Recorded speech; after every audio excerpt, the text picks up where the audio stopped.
Well students, surface chemistry में आप लोगों को वेलकम किया जाता है। आज की क्लास में हम लोग बात करने वाले हैं कोलॉइडल सॉल्यूशन के बारे में और हम लोग ये समझेंगे कि कोलॉइडल सॉल्यूशन होता क्या है।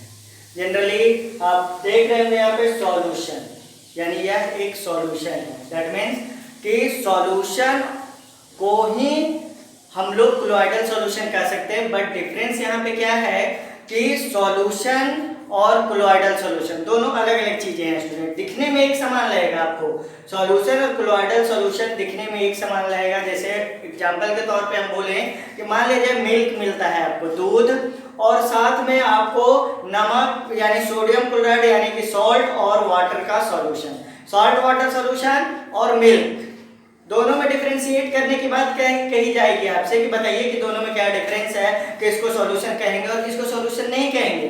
तो फिजिकली हम लोग जब देखें तो देखने में हमें क्या लगेगा कि कोलॉइडल सॉल्यूशन और सॉल्यूशन यानी मिल्क और सॉल्ट और वाटर सॉल्यूशन में कोई डिफरेंस नहीं है, दोनों देखने में होमोजेनस मिक्सचर ही लगेंगे। बट ध्यान देना है यहाँ पे कोलॉइडल सॉल्यूशन हेटेरोजेनस मिक्सचर होता है। तो कैसे, इसको आज हम लोग स्टडी करने वाले हैं। तो देखिए, सबसे पहले हम आपको बताएंगे 1861 सेंचुरी में ग्राहम नाम के एक साइंटिस्ट ने सॉल्यूशन को दो पार्ट में कैटेगराइज किया, एक क्रिस्टलाइड के फॉर्म में और दूसरा क्लोराइड के फॉर्म में। क्रिस्टलाइड और क्लोराइड के फॉर्म में सॉल्यूशन को दो पार्ट में कैटेगराइज किया गया और उन्होंने बताया कि वैसे सॉल्यूशन जो हीट करने पर वैसे सॉल्यूशन जो हीट करने पर उसमें प्रेजेंट जो सॉल्यूट होते हैं वो क्रिस्टल के फॉर्म में सेपरेट आउट होते हैं, उस तरह के सॉल्यूशन को क्रिस्टलॉइड सॉल्यूशन कहते हैं। जबकि वैसा सॉल्यूशन जिसे हम हीट करें तो उसके सॉल्यूट पार्टिकल क्रिस्टल के फॉर्म में उससे अलग ना हो पाए, उसे हम क्या कहेंगे, कोलॉइडल सॉल्यूशन कहेंगे अकॉर्डिंग टू ग्राम्स। तो यहाँ पे हम लोग लिखते हैं according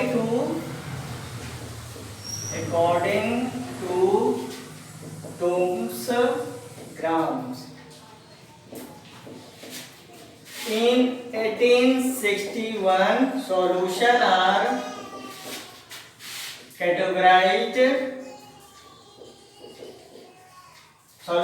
categorized into two parts।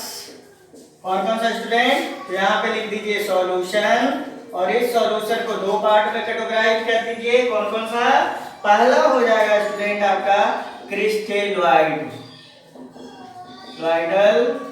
Solution, क्रिस्टलॉइडल solution हो गया स्टूडेंट। दूसरा आपका हो जाएगा यहाँ पे क्या, कोलॉइडल सॉल्यूशन। तो चलिए, आपके पास सॉल्यूशन को दो पार्ट में कैटेगराइज किया गया, क्रिस्टलॉइडल सॉल्यूशन और कोलॉइडल सॉल्यूशन। यहाँ पे क्या लिखते हैं कि the solution in which solute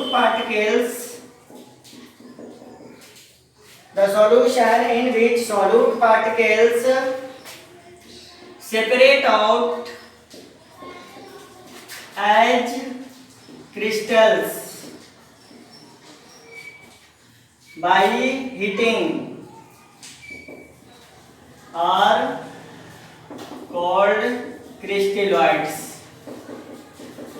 तो गर्म करने पे जिसमें सॉल्यूट पार्टिकल क्रिस्टल के फॉर्म में अलग हो जाते हैं, उस तरह के सॉल्यूशन को हम लोग क्या कहेंगे, क्रिस्टलॉइड्स कहेंगे। For example NaCl plus water, sugar water,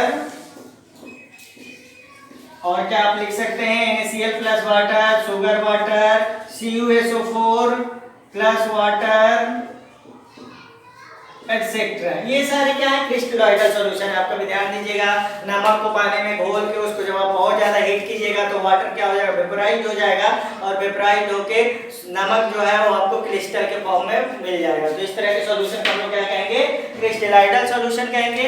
अब बात करते हैं हम लोग कोलॉइडल सॉल्यूशन के बारे में। तो कोलॉइडल सॉल्यूशन क्या होगा स्टूडेंट, कोलॉइडल सॉल्यूशन के बारे में हम लोग ये कह सकते हैं कि वो ऐसा सॉल्यूशन जो कि हीट करने पर भी क्रिस्टल के फॉर्म में कन्वर्ट नहीं करता हो, उस तरह के सॉल्यूशन को हम लोग कौन सा सॉल्यूशन कहेंगे? कोलॉइडल सॉल्यूशन कहेंगे। किनके अनुसार से? अकॉर्डिंग टू थॉमस ग्राम्स के अनुसार से। तो लिखेंगे the solution in which solute particles does not get converted into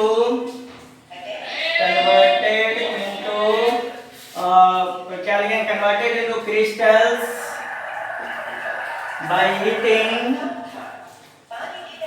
heating are called colloidal solution. तो वैसा सॉल्यूशन जिसमें कि हीट करने पे उसके सॉल्यूट पार्टिकल्स किसमें नहीं कन्वर्ट करते हैं स्टूडेंट? तो क्रिस्टल्स में नहीं कन्वर्ट करते हैं, उस तरह के सॉल्यूशन को हम लोग क्या कहेंगे स्टूडेंट? कोलॉइडल सॉल्यूशन कहेंगे। फॉर एग्जांपल में हम ध्यान देंगे, जैसे कि मिल्क हो जाएगा, जिलेटिन हो जाएगा, फिर रबर हो जाएगा, एक्सेट्रा। तो चलिए स्टूडेंट आप इसको नोट डाउन कीजिए, क्रिस्टलॉइडल सॉल्यूशन और कोलॉइडल सॉल्यूशन को। इसके आगे हम लोग डिफरेंशिएट करते हैं ट्रू सॉल्यूशन, कोलॉइडल सॉल्यूशन और सस्पेंशन को।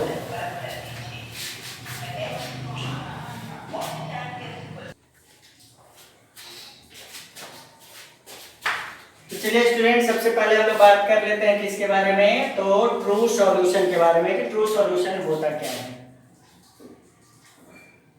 देखिए सबसे पहले हम लोग बात कर रहे हैं किसके बारे में? ट्रू सॉल्यूशन के बारे में। तो ध्यान दीजिएगा, ट्रू सॉल्यूशन किसे कहेंगे? ट्रू सॉल्यूशन, सबसे पहले एग्जांपल वाटर सॉल्ट सॉल्यूशन, इसको ट्रू सॉल्यूशन कहेंगे। कैसे?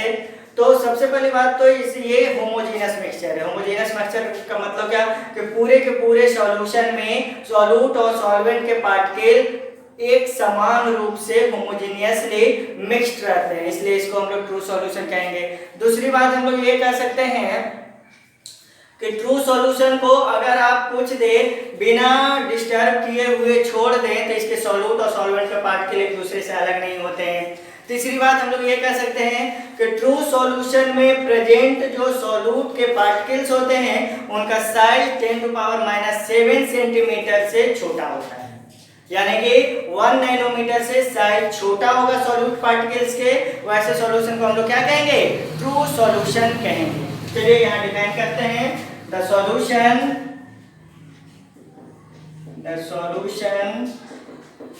in which solute and solvent mix together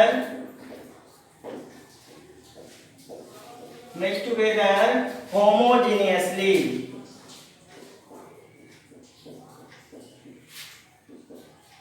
throughout the solution are called true solution। उसे हम लोग क्या कहेंगे स्टूडेंट? ट्रू सॉल्यूशन कहेंगे। यहाँ पे लिखेंगे the solute particle, the size of solute particle हम लोग लिख सकते हैं। यहाँ पे लिखेंगे the size of solute particles are less than the size of solute particle are less than 10⁻⁷ centimeter or 1 nanometer। The size of solute particle are less than 10⁻⁷ centimeter or 1 nanometer। These are homogeneous mixture। ये क्या होंगे student? Homogeneous mixture होंगे। For example में आप यहाँ पे लिख दीजिएगा ट्रू सॉल्यूशन के बारे में क्या, कि एग्जांपल आपका हो जाएगा सॉल्ट वाटर लिख सकते हैं, शुगर वाटर लिख सकते हैं, और क्या आप लिख सकते हैं तो इसमें आप एसिड वाटर लिख दीजिए, एटसेट्रा। ये सारे आपके क्या हैं स्टूडेंट? True solution. अब हम लोग बात करते हैं किसके बारे में? तो कोलॉइडल सॉल्यूशन के बारे में। सबसे पहली बात तो कोलॉइडल सॉल्यूशन हेटेरोजीनस मिक्सचर होता है स्टूडेंट, ध्यान रखना है। Colloidal solution is a heterogeneous mixture where solute, जहां पर कि सॉल्यूट और सॉल्वेंट दोनों पूरी तरह से होमोजीनियसली यानी एक समान रूप से मिले हुए नहीं रहते हैं। पहली बात तो ये। दूसरी बात ये ध्यान देना है कि कोलॉइडल सॉल्यूशन में साइज जो होते हैं सॉल्यूट पार्टिकल के, वह साइज कितना होता है तो 10⁻⁵ सेंटीमीटर से लेकर 10⁻⁷ सेंटीमीटर के बीच में साइज होता है। तीसरी बात अगर आप बात करें तो कोलॉइडल सॉल्यूशन में दो फेज होते हैं, एक होता है डिस्पर्स्ड फेज और दूसरा होता है डिस्पर्सन मीडियम। तो क्या होता है डिस्पर्स फेज, क्या होता है डिस्पर्सन मीडियम, उसको हम लोग डिस्कस करते हैं। तो डिस्पर्स फेज सॉल्यूट पार्टिकल को कहते हैं, मतलब कि सॉल्यूट पार्टिकल अगर सॉल्वेंट में डिसॉल्व है तो उस सॉल्यूट पार्टिकल को हम लोग डिस्पर्स फेज कहेंगे। अब बात हो गई डिस्पर्सन मीडियम की, तो डिस्पर्सन मीडियम किसे कहा जाएगा स्टूडेंट, तो वैसा मीडियम या फिर सॉल्वेंट जहां पर कि सॉल्यूट पार्टिकल अगर डिसॉल्व हो जाते हैं उसे हम डिस्पर्सन मीडियम कहेंगे। तो सॉल्यूट पार्टिकल ऑलवेज क्या हो जाएगा, डिस्पर्स्ड फेज हो जाएगा, और सॉल्यूट पार्टिकल्स ऑलवेज क्या होंगे, सॉल्वेंट पार्टिकल्स ऑलवेज क्या होंगे, डिस्पर्सन मीडियम होंगे। इसको ध्यान रखना। तो यानी कोलॉइडल सॉल्यूशन में दो मीडियम मिलेंगे आपको, एक डिस्पर्स्ड फेज और दूसरा डिस्पर्सन मीडियम। तो यहाँ पे लिखेंगे द सॉल्यूशन इन विच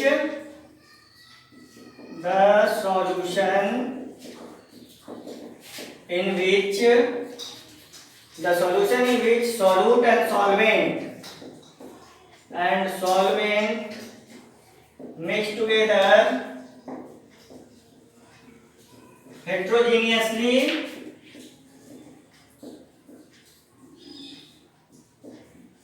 तो क्या हो गया, the solution in which solute and solvent mixed together heterogeneously throughout the solution, the solution are called colloidal solution। तो हेटेरोजीनियसली मिक्स्ड होंगे स्टूडेंट, पहली बात तो ये। दूसरी बात लिखेंगे the size of solute, the size of solute particle, the size of solute particles are between 10⁻⁵ centimetre to 10⁻⁷ centimetre. ये हो गया स्टूडेंट। और यहाँ पे लिख दीजिए these are heterogeneous मिक्सचर, ये हेटेरोजेनस मिक्सचर होंगे। एग्जांपल में अगर आप लिखना चाहें तो क्या लिख सकते हैं, ग्लू लिख दीजिए और जिलेटिन लिख दीजिए।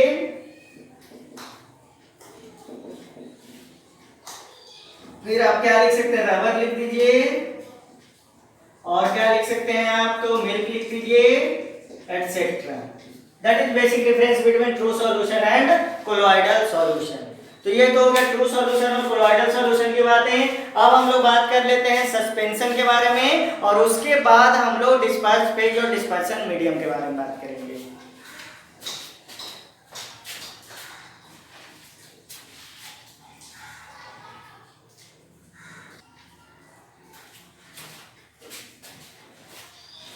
तो चलिए स्टूडेंट हम लोग अब बात कर लेते हैं सस्पेंशन के बारे में। सस्पेंशन क्या होता है, तो सबसे पहली बात तो यह एक हेटेरोजेनस मिक्सचर होता है।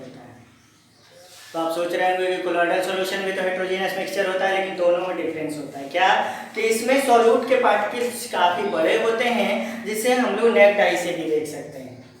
दूसरी बात ये कि सॉल्यूट के पार्टिकल का साइज क्या होगा, तो सॉल्यूट के पार्टिकल का साइज 10⁻⁵ सेंटीमीटर से ज्यादा बड़ा होगा।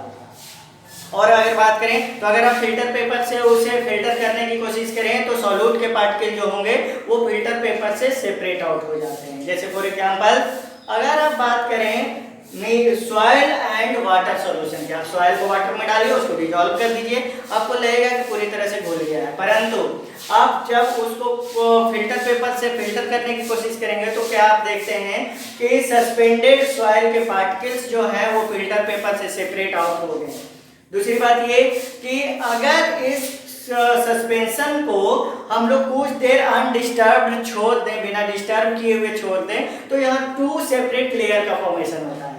एक लेयर सॉल्यूट पार्टिकल्स का और दूसरा लेयर सॉल्वेंट पार्टिकल का, दोनों सेपरेट आउट हो जाते हैं।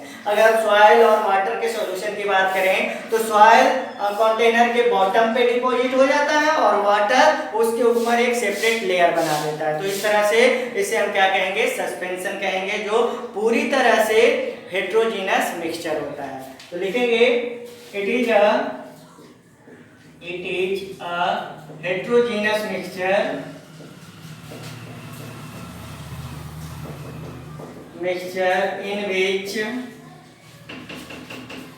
in which solute particles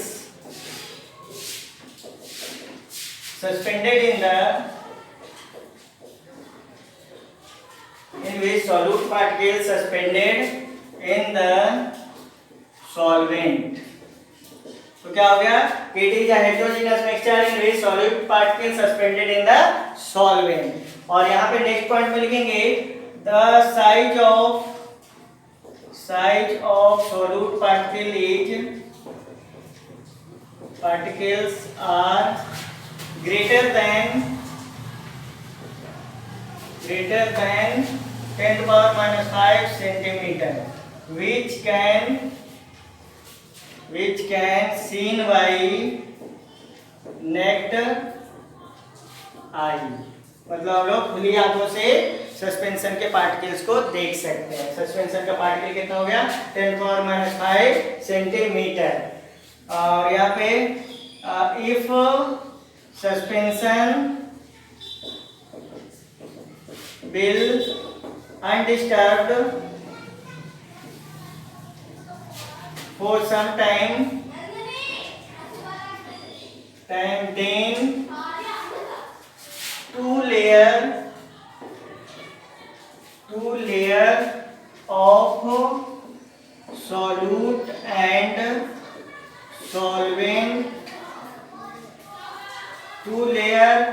solute and solvent are appears। ठीक है, दो लेयर आपको नजर आएगा। और क्या बात कर सकते हैं इसके बारे में, तो suspension will filtered by filter paper। तो सस्पेंशन क्या होगा स्टूडेंट, फिल्टर पेपर से फिल्टर किया जा सकेगा। एग्जाम्पल में अगर आप लिखना चाहें स्टूडेंट तो लिख दीजिए। एग्जाम्पल आपके पास क्या हो जाएगा, सॉइल वाटर लिख सकते हैं, और क्या लिख सकते हैं, चॉक प्लस वाटर एटसेट्रा। ये सारे एग्जांपल किसके होंगे, सस्पेंशन के होंगे। तो आपको यहाँ पे ध्यान देना है डिफरेंस साइज में। True solution size less than 10 to the power minus 7 centimetre. colloidal solution size between 10 to the power minus 5 centimeter to 10 to the power minus 7 centimeter। suspension the size greater than 10 to the power minus 5 centimetre. इसको ध्यान रखिएगा। ये हो गया आपका true solution, colloidal solution और suspension. आप देखिए इस चैप्टर में आपको सिर्फ और सिर्फ कोलॉइडल सॉल्यूशन के बारे में पढ़ना है। तो ना हम ट्रू सॉल्यूशन के बारे में बात करेंगे, ना सस्पेंशन के बारे में बात करेंगे। हम और सिर्फ किसके बारे में बात करेंगे, कोलॉइडल सॉल्यूशन के बारे में बात करेंगे। तो चलिए इसको नोट कीजिए, उसके बाद हम लोग कोलॉइडल सॉल्यूशन को डिटेल में स्टडी करते हैं।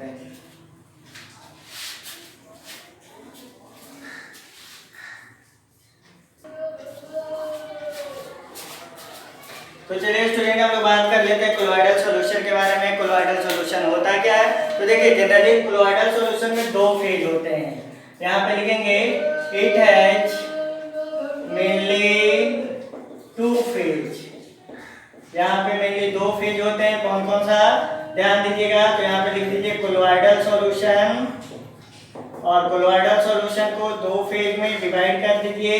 कौन कौन सा, एक हो जाएगा डिस्पर्स्ड फेज,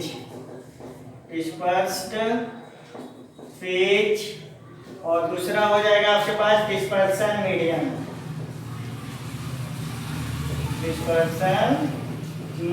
तो दो फेज हो गया, एक डिस्पर्स्ड फेज और डिस्पर्सन मीडियम। तो डिस्पर्स्ड फेज किसे कहेंगे, जैसे फॉर एग्जांपल देखिए, मान लीजिए आप बात कर रहे हैं कि इसके मिल्क की बात कर रहे हैं। दूध की बात करें तो दूध में होता क्या है स्टूडेंट कि सॉलिड फैट मॉलिक्यूल्स जो होते हैं वो वाटर में डिजॉल्व्ड होते हैं, उसी को मिल्क कहते हैं। क्योंकि आप देखे होंगे जब मिल्क को पनीर बनाते हैं, उसे फाड़ते हैं तो क्या होता है, पनीर अलग हो जाता है और वाटर अलग हो जाता है। यानी हो गया क्या कि वाटर में डिजॉल्व्ड है सॉलिड फैट मॉलिक्यूल्स। तो सॉलिड फैट मॉलिक्यूल्स वाटर में डिजॉल्व है, तो यहाँ पे ध्यान दीजिएगा, ये जो सॉल्यूट हो गया, सॉलिड फैट मॉलिक्यूल्स हो गया, इसको हम लोग डिस्पर्स फेज कहेंगे, जो कि सॉल्वेंट में क्या रहता है, डिजॉल्व हो जाता है। तो द पार्टिकल भी dissolve in the solvent in the colloidal solution are called dispersed phase. हम लोग यहाँ पे लिखते हैं the solute particles which dissolved in the solvent are called dispersed phase। Example में आप लिखिए क्या, in milk solid fat molecules are dispersed phase. तो ये हो गया स्टूडेंट आपके पास डिस्पर्स्ड फेज, जो कि डिसॉल्व रहता है, और उसको आप क्या कर सकते हैं, सॉल्यूट भी कर सकते हैं डिस्पर्स्ड फेज, या इसको आप सॉल्यूट भी कर सकते हैं। नेक्स्ट में डिस्पर्सन मीडियम, और ये डिस्पर्सन मीडियम क्या कहलाएगा स्टूडेंट, सॉल्वेंट कहलाएगा। ध्यान रखिएगा, डिस्पर्सन मीडियम को क्या कहेंगे, सॉल्वेंट कहेंगे। तो ध्यान दीजिए यहाँ पे डिस्पर्सन मीडियम क्या हो गया कि the medium in which dispersed phase are dissolved are called dispersion medium। उसे क्या कहेंगे स्टूडेंट, डिस्पर्सन मीडियम कहेंगे। फॉर एग्जाम्पल में आप आइए, in milk water we have such dispersion medium। तो वाटर क्या कहेंगे स्टूडेंट, हम लोग डिस्पर्सन मीडियम कहेंगे, किसमें, मिल्क में। तो ध्यान रखिएगा, कोलॉइडल सॉल्यूशन में दो फेज होते हैं, एक डिस्पर्स फेज जिसे आप सॉल्यूट कहेंगे, वो किसी भी फॉर्म में हो सकता है, सॉलिड लिक्विड गैस, और एक डिस्पर्सन मीडियम जिसमें कि सॉल्यूट पार्टिकल्स डिसॉल्व होते हैं, यानी डिस्पर्सन मीडियम डिसॉल्व होता है, डिस्पर्स्ड फेज डिसॉल्व होता है, उसे हम क्या कहेंगे, डिस्पर्सन मीडियम हो सकता है, वो कुछ भी हो सकता है, सॉलिड लिक्विड गैस। तो चलिए student, on the basis of dispersed phase and dispersion medium हम different type of colloidal solution के बारे में स्टडी करते हैं, आप इसे नोट डाउन करेंगे।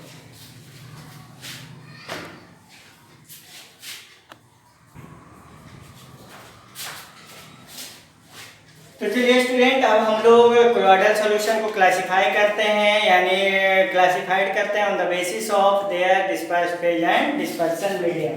तो यहाँ पे लिखेंगे colloidal solution classification of colloidal solution on the basis of dispersed phase and dispersion medium। dispersed phase and dispersion medium। अब देखिए यहाँ पर लिख दीजिए आप dispersed phase, जिसको कि आप सॉल्यूट भी कह सकते हैं, और यहाँ पे लिख दीजिए डिस्पर्सन मीडियम,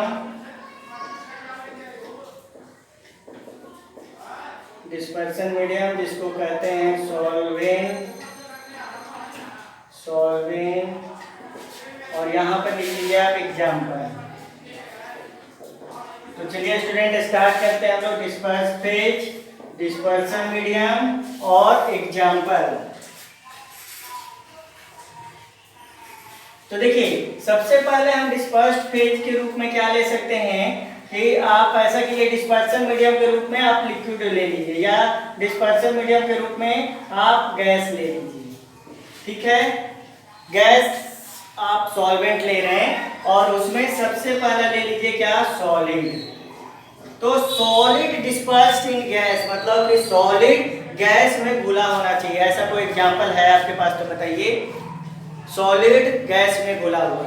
तो ध्यान दीजिए कि आप जब स्मोक के बारे में बात करते हैं, धुआं के बारे में बात करते हैं, तो धुआं में क्या होता है, क्या है, कार्बन पार्टिकल सॉलिड फॉर्म में एयर में मतलब कि कार्बन डाइऑक्साइड गैस में घुले हुए रहते हैं।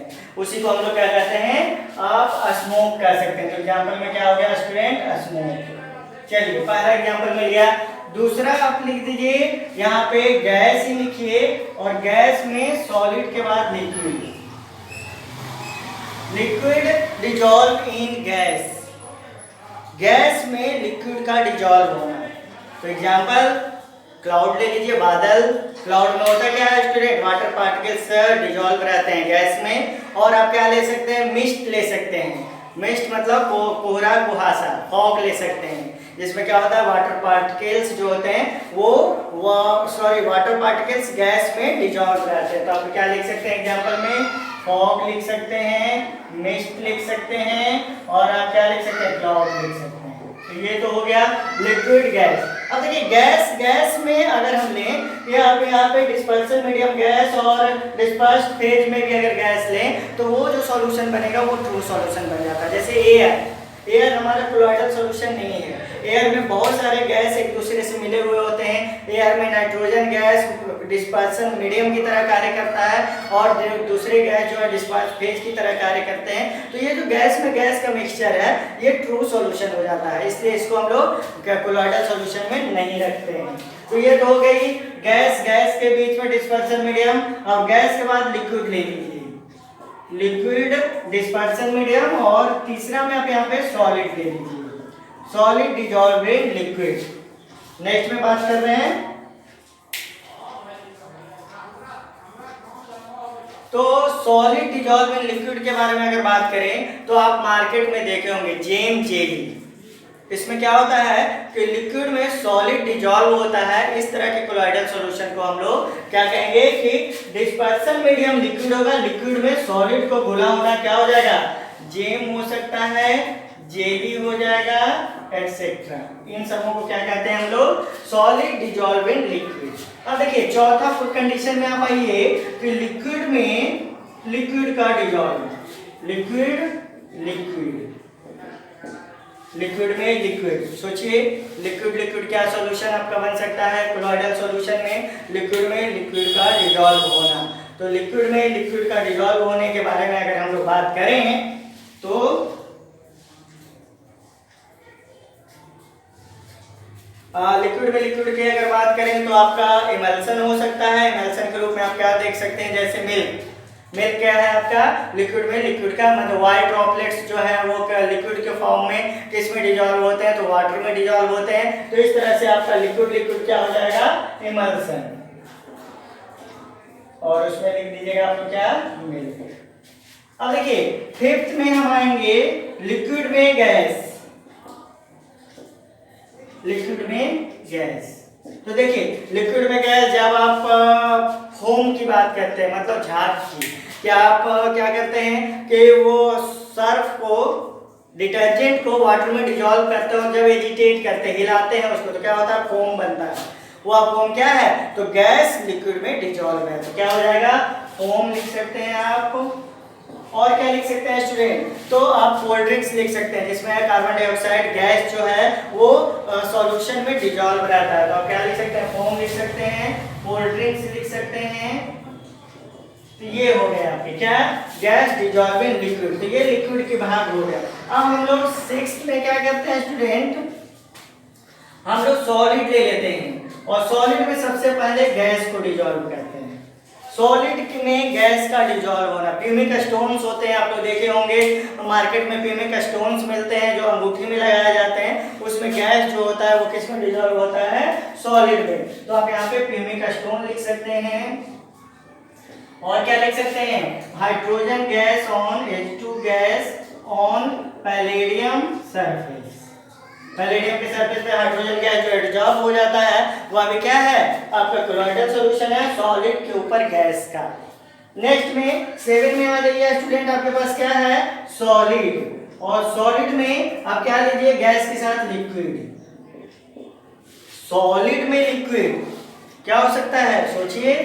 तो सॉलिड में लिक्विड का बेस्ट एग्जांपल है, आपके घर में टूथपेस्ट होता है, आपके घर में बात करें तो क्रीम्स होते हैं, different type of face creams आप लोग जो लगाते हैं वो हो जाता है। तो एग्जांपल क्या हो गया हमारे स्टूडेंट, आपका टूथपेस्ट, क्रीम एटसेट्रा, ये तो हो गया स्टूडेंट सॉलिड में लिक्विड। 8 में अगर हम लोग बात करें तो क्या हो जाएगा स्टूडेंट, सॉलिड को हम लोग ले लें डिस्पर्सन मीडियम, और यहाँ पे सॉलिड को ही ले लें हम लोग डिस्पर्स मीडियम, मतलब सॉलिड में सॉलिड का घुलना। तो क्या हो जाएगा स्टूडेंट, सोचिए सॉलिड में सॉलिड क्या हो सकता है।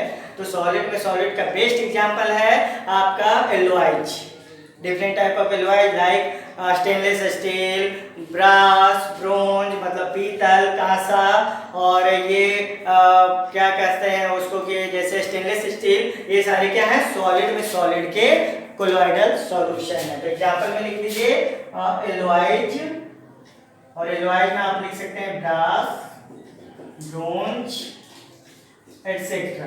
तो देखिए स्टूडेंट ओवरऑल आपके पास देखिए 3 डिस्पर्सन मीडियम है, कौन कौन सा, गैस अगर डिस्पर्सन मीडियम है तो उसमें सॉलिड अगर डिस्पर्स फेज में आएगा तो smoke example, gas dispersion medium में लिक्विड अगर डिस्पर्स फेज में आएगा तो फॉग मिस्ट क्लाउड एग्जांपल है। फिर देखिए लिक्विड अगर आपका डिस्पर्स फेज है, डिस्पर्सन मीडियम है और उसमें सॉलिड डिस्पर्स फेज है तो एग्जांपल में जेम जेली।